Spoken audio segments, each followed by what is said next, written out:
This exhibition, Emerald 20, celebrates 20 years of a gallery that's the most unusual, unlikely venue, which is the headquarters for the Camden Islington Mental Health Trust.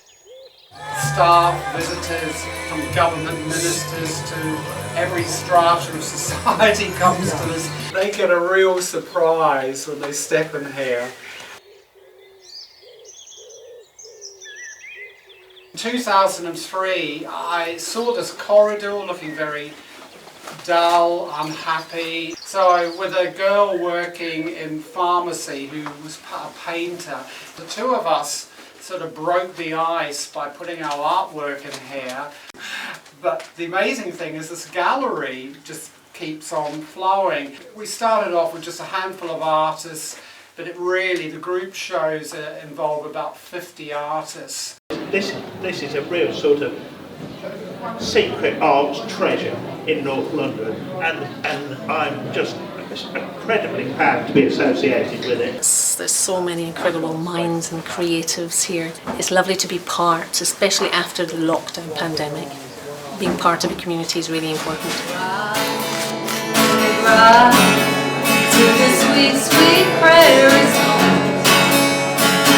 Bringing arts into a healthcare context is something that I feel passionate about.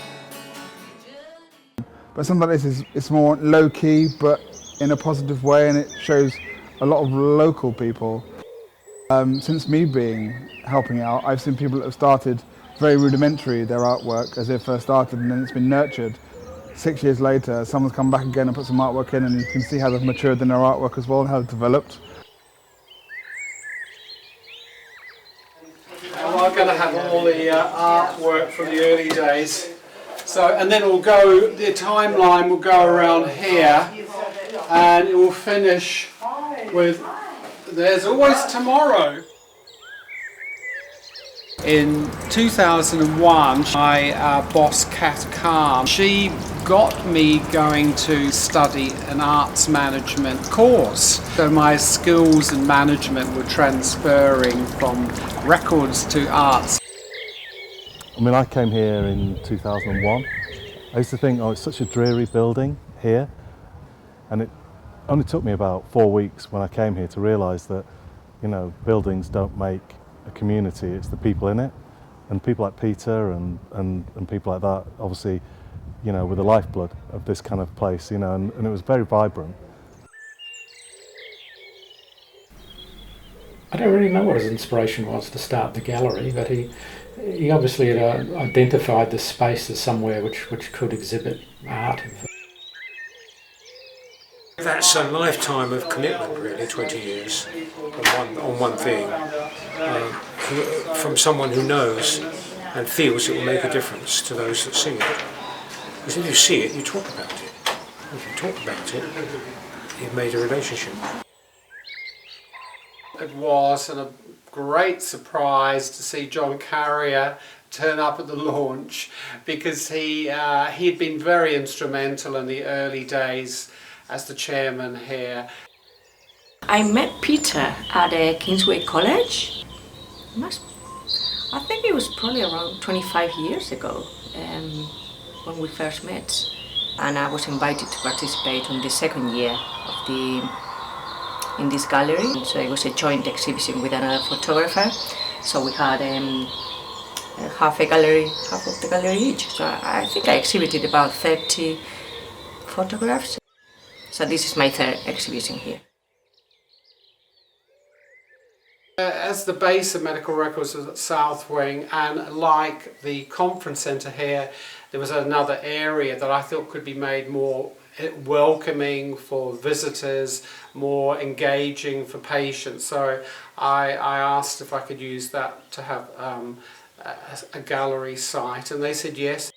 I also did a solo exhibition in the South Wing here, where I've got some forensic kind of close-ups of the inside of flowers. I did a joint exhibition with my partner Karen at the time in the Mary Rankin building, and I've done various exhibitions here with my friends and colleagues here.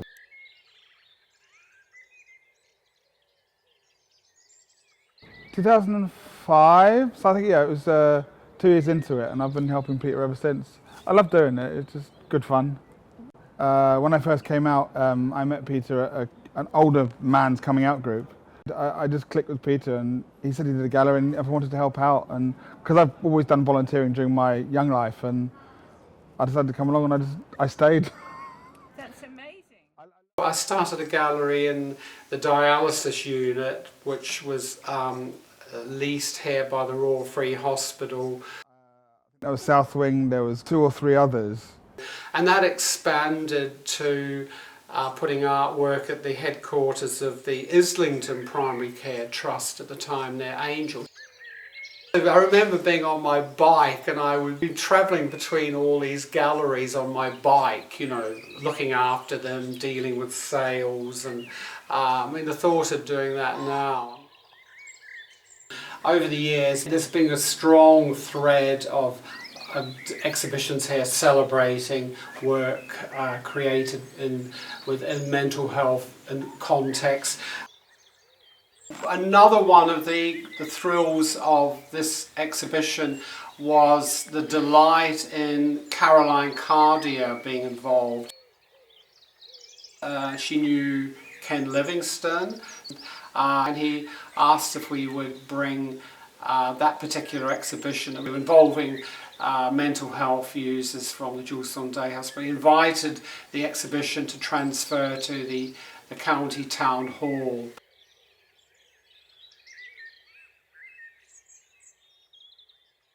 These were just crying out to be displayed together on quite simple, bold colours, green, black, with a dollop of the red here. The combination of the artwork here is very powerful. That was taken in Peru while I was during lockdown in the pandemic year that I spent at a house where there was a macaw. I don't know, you know, in those moments you couldn't really talk to many people, and I got really connected to that parrot somehow.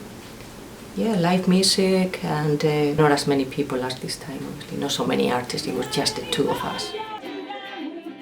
Pick up the phone, you wrote my number on the back of your door. What do you think you left your numbers for? I'm not asking for your hand. Your baby's gone. Special for me, and I love all our exhibitions, was one called Altered Spaces and Quiet Places. This was a very edgy subject back in 2004, but we got Germaine Greer to come along and launch it. And I remember she liked me even more when she discovered I was a Kiwi, not an Aussie. And she spoke eloquently about the beauty of light and architecture as gas holders rose and fell. And we're very proud of our artwork. It's a very strong stream over 20 years. But I rather daringly called the exhibition The Freedom of Art, which I didn't think they'd allow, but they were okay with it. And we sold virtually all of the artwork that year. And I love working with war veteran organisations in an exhibition we call The Way Ahead. And it's the inner scars, I think, that the whole post-traumatic stress disorder that art therapy can help alleviate. It's a subject I'd like to return to. Well, that's another thing, meeting people. So Joe Whitney introduced me to Peter, and that's how I first exhibited here, was through Joe Whitney. And then through Peter, I met Sue Kreitzman. Peter said, you must meet Sue Kreitzman. So I did, yeah. And then you got involved in doing the colour walk as a result of that? Yes, yeah. It must be 20 years ago, by accident, because somebody left a card with one of my things on your desk, and you were desperate for another artist for the portrait show. Yeah. This was a long time ago. So he called me up, and I mean, history was made. We've worked together a lot since then. I mean, up till Loudest Whispers, for the first 8 years, many of the exhibitions are very staff related, like staff photography and service users are the main basis of this.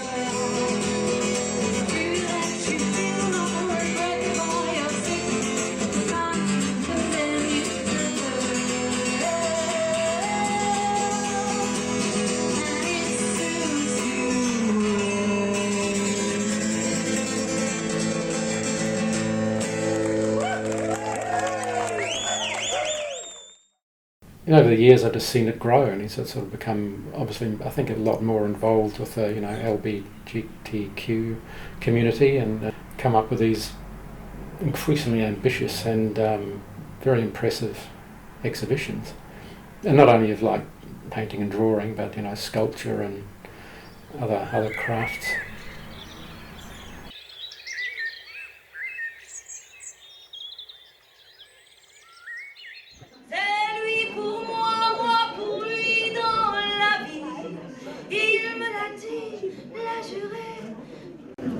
And then you realise it's because you drive a yellow car. When I moved back to London and was enjoying life as a gay man, I was also got involved with the Camden Forum. Lou Hart, she encouraged me to bring the History Month art exhibition for Camden. I'm a big film lover, so a lot of the titles of the exhibitions often have a filmic sort of connections. And the inspiration for the title was a film made by William Wyler in 1962. About 2015 that I've been helping out, and I think that would, to begin with, it was Loudest Whispers exhibitions, but since then it's been involved with all the different exhibitions. It's about 3 or 4 a year. But I wanted this to really set the scene for Behind the Lens. It kind of links to what I originally set up, which was very photographic in the early days. There's a student element in the exhibition out there. It's actually a celebration of all of the artists in film, cinema and photography. Working with Peter has been a great experience this last year. And it was a very good collaboration. We've had an event here where we were talking about LGBTQ representation on film. I think it's very rewarding to be able to show films and have like the feedback from the audience as well. For me, like personally, my film, I hadn't really seen it since 2020, so I kind of rediscovered it as well. It's really about anything to do with film, regardless of what the theme, the subject, about building that community and building that collaboration. You need key people to come on board, and everybody has their function, and there has to be incredible respect across the board, and also at the same time a way to just make things happen. I suppose polka dot stockings.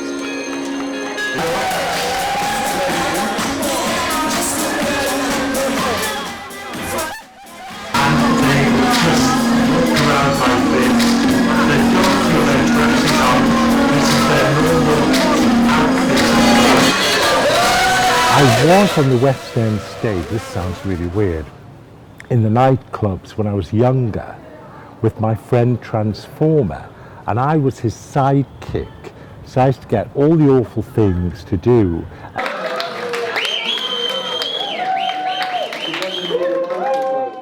And Peter said, oh, we need an MC. He said, you could do it. I said, oh, I don't want to do it. He said, you can be MC Bolly. And that was it. So that's how I became MC Bolly, through my husband persisting and sort of saying, you'd be great.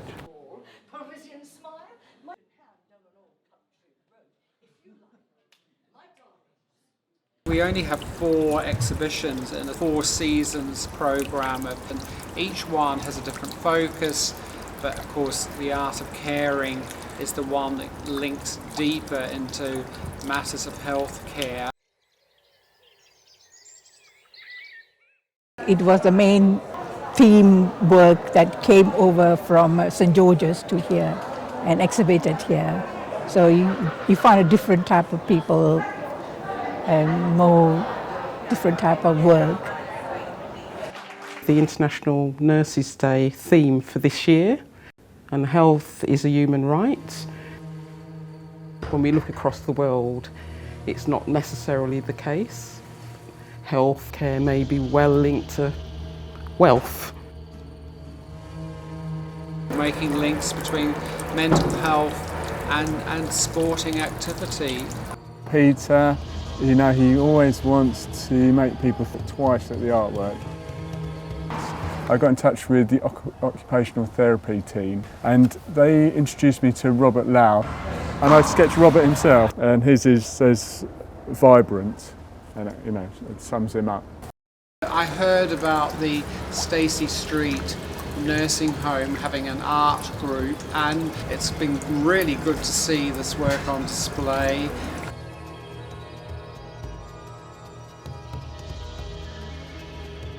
I got psychiatric background, and also because Alban used to do art of caring.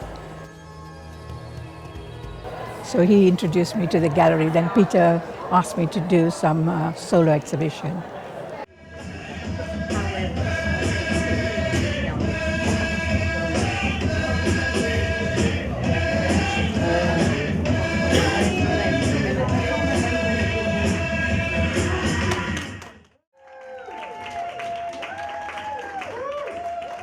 We have co-curated together, and we just spark off each other. We drive each other crazy often, but it works. And we're friends. We like each other. We're friends. We have a lot in common. So yes, it's hard to describe when alchemy happens.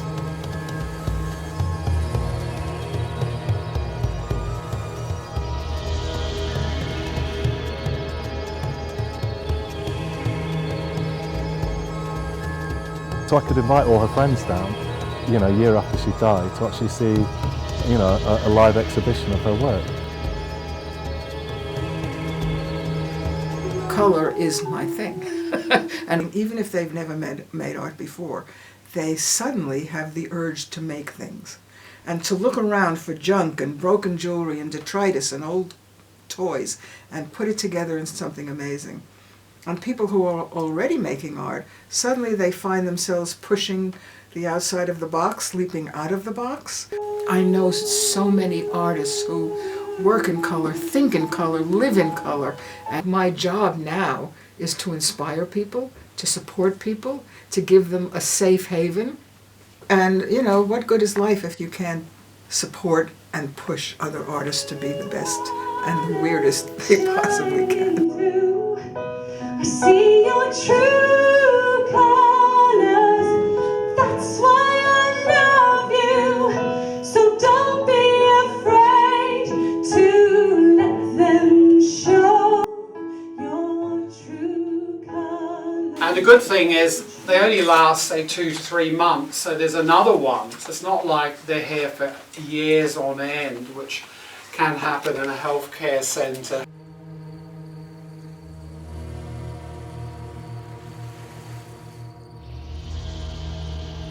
And it's just kind of a happy seaside painting where I was dressing up with a bunch of friends in a seaside theme because we're in Hastings, in this Palace Court Hotel, which was it was in the movie Byzantium. It's an old Victorian hotel where I was house sitting at the time. So there is a kind of community feel, and it's always kind of nice to see who you're going to end up with on the wall, if you like. And he's kind of like made a sandcastle and he's doing this sort of like yoga stuff, but it's a bit funny. And then I like the fact that it's kind of next to Allegories, sort of women are all kind of like obviously having fun and out for a good time. And I love how Peter's displayed it with another seaside painting and other related artworks. There's an opportunity to make a little comment on the lives of the women, which I thought, that they had to go together. I dressed to match my installation. But I have this obsession about phones and about the goddess phone. I have this fantasy about the goddess phone. And this is the first place I've been able to put the whole damn fantasy out here, thanks to Peter and thanks to Richard Gaby, who helped put it together. So each of these is a goddess phone. And it turns out you are in the waiting room for the afterlife, and you're waiting for the interview. Ring, ring, ring, ring. You are next. Go in and have your interview. And you're being interviewed to be either a superheroine or a goddess. Personally, I'm going to be a goddess. Yeah. I'm already a goddess, so why not in the afterlife? I'll get waiting for it. In my mind, they're cards. You've got playing cards, you've got tarot cards and things, or even greeting cards, and they all have sort of like a slightly autobiographical element and a sort of sequence as well. That is the beginning of when I first showed my work to Peter with a view to it being in the Loudest Whispers exhibitions. I feel it's sort of something very clean and open and distilled. Yeah. It's a diary as well of your life. This work includes thread within glass, so it's a good combination. And the other artist, who's Jamie Freestone, because he's actually a painter. He's a multi-talented artist. This is quite an epic piece. Of course, we had her extraordinary piece for Life in the Age of COVID. And so I took the River of Dreams and I thought, well, why don't I call this The River of Dreams is Sowing Seeds of Love? Because I kept drawing hearts. Be now, be kind, be loving, being joyful. Wow, this was from 3 Places in Time. Yeah. That was originally on the back wall.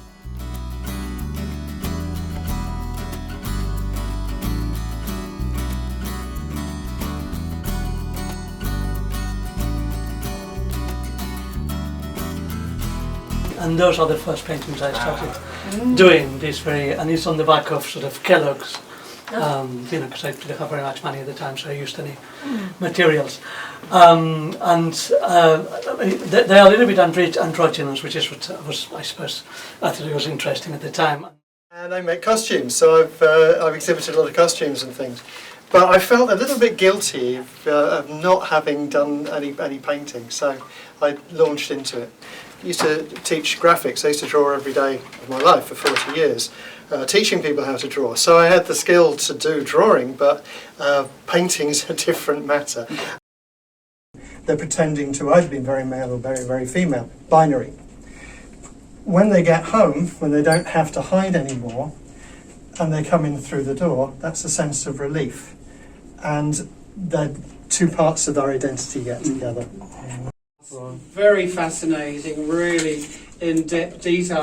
Extraordinary. Professor Franco is one of the newer artists that we've introduced in the gallery. So basically, like these two paintings, like the first one is called Coccodrillo, which is obviously in English means crocodile. It was like my homage, like to Jean-Michel Basquiat. And this other piece is called like Beauty, which is like I found her very beautiful in the way she is.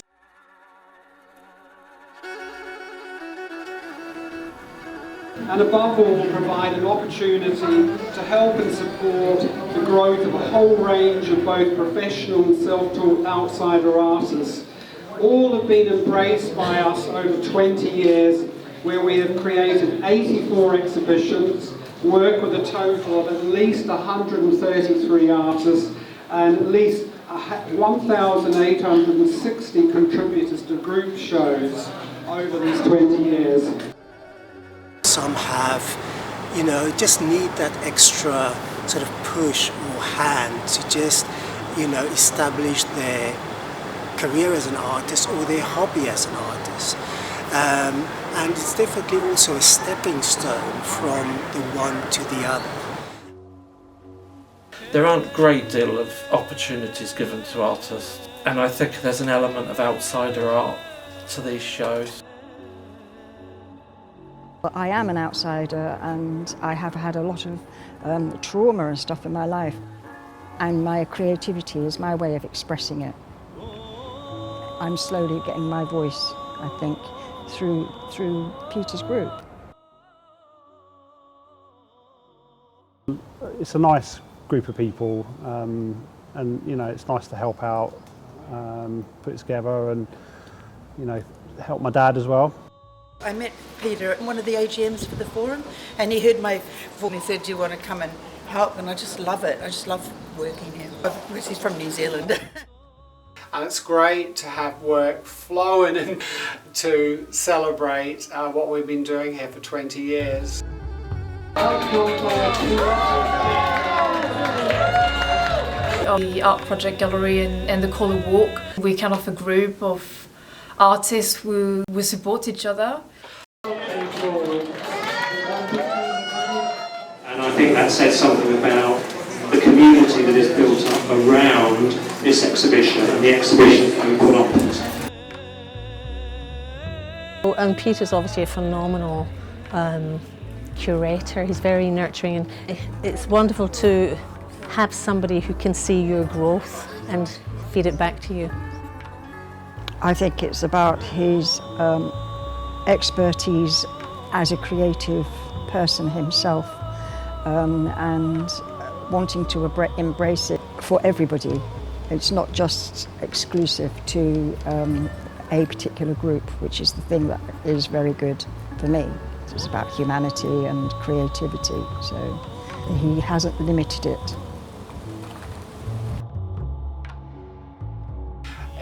When we had Casa Chromatic, which was an imaginary creation of a house and a garden, we had a memoriam to artists who had passed. And on the occasion of Emerald 20, Tracy Barnes stepped in to create a tree with floating names suspended over it, including Kath Khan, who was my boss at the time. The big question is, what happens next? And then we were locked down, we were locked in, we had a pandemic, and then suddenly we were allowed to do another show, and boing, this one almost made itself. The power of what happened during the initial lockdown gave me the idea this is maybe a one-off to do this. And I imagined a central art piece, the equivalent of like a tree in the gallery, but including different artists. Peter's got a very clear sense of what he wants from an exhibition.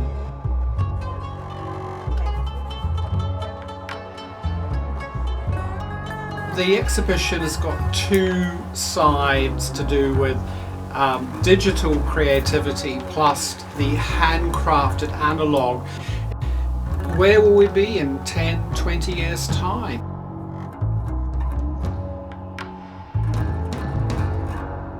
And it's changing the site. The site walls that once kept people in and kept people out, they're all disappearing. And I think this will be good for your gallery as well. It's good for morale, for people, you know, to be able to see an exhibition like this one.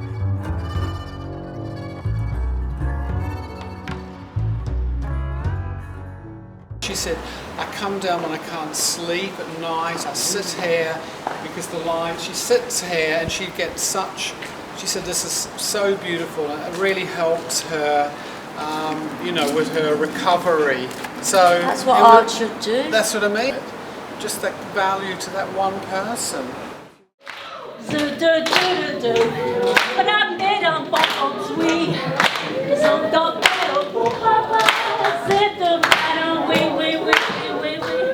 Underneath the stars at night, Hollywood created for all of you, and you, and you, and you. I can see all of us. Where? Hollywood. Where? Hollywood.